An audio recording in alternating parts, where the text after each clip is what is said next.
It's the Blazor Puzzle, episode 79 from Build, Microsoft Build in Seattle. I'm Carl Franklin from AppVNext. That's Jeff Fritz from Microsoft. Hey, Jeff. Hello.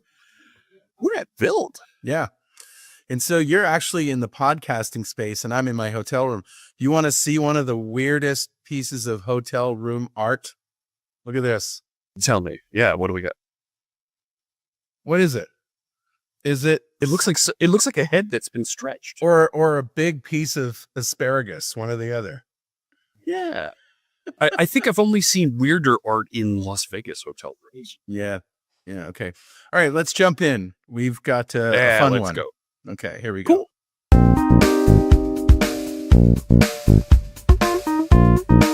All right. So here it is. What we're going to try to do is create a connectivity indicator using this little green Wi-Fi symbol and the gray one for not connected.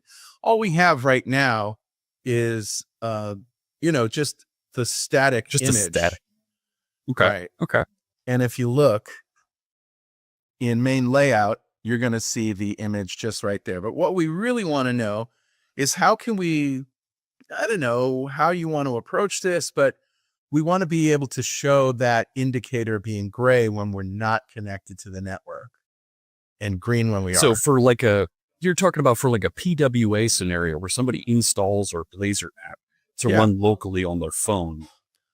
Yeah, sure. Okay. But this is a WebAssembly application. It doesn't really make sense for a Blazor server application because if you're not connected, you ain't working. I think this reminds me of our light theme, dark theme episode, but different. A little different.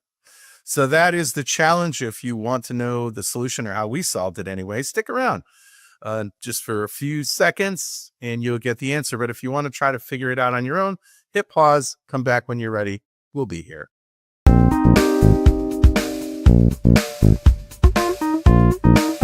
Okay, so here's the application working, and we can test it by opening the browser tools and going to the network tab and drop down no throttling here. What? You're going to disconnect us. No, it's not going to disconnect. We're using a different browser, and it's just simulating the offline state. Okay. Okay. So watch the indicator. Ready? Boom, goes to gray. Okay. How'd you do it? All right, this is what we did. I created a connectivity indicator component. Okay. Because that is the way we do things around here. And this is the Blazor way. Yeah, I just put script right in the component. And I have initialized connectivity indicator where we're passing in a .NET-reference. And I also have dispose. Let's go down here. I've got show online and show offline. Both are render fragments. I've got a couple of Booleans, is online and is loaded, and our .NET reference, right? So on after render async, if it's the first render, we're going to initialize the connectivity indicator.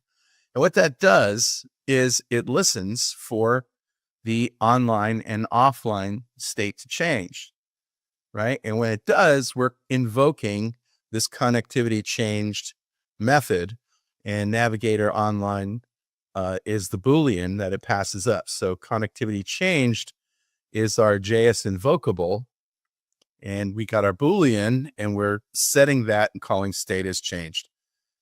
And in dispose async, we're calling dispose connectivity to be good citizens and clean up after ourselves. Yep. Okay. And now, because we've got those render fragments, check this out. That's it. That's all it is. No JavaScript reach and go find object by ID and changing the source. Nice Blazor way to swap images. That's the Blazor way. So that's it. That's our puzzle. And if you have a good puzzle and you want to win a mug for us using your puzzle, whether or not you have a solution, just send it to us by email at blazorpuzzle@appvnext.com. And who knows, you might get your name mentioned on this very popular and famous show and get a mug. All right, that's it. We'll see you next week, friends. Bye-bye. Take care. Thanks for watching. Make sure to check out blazortrain.com and the .NETshow.com for more great content.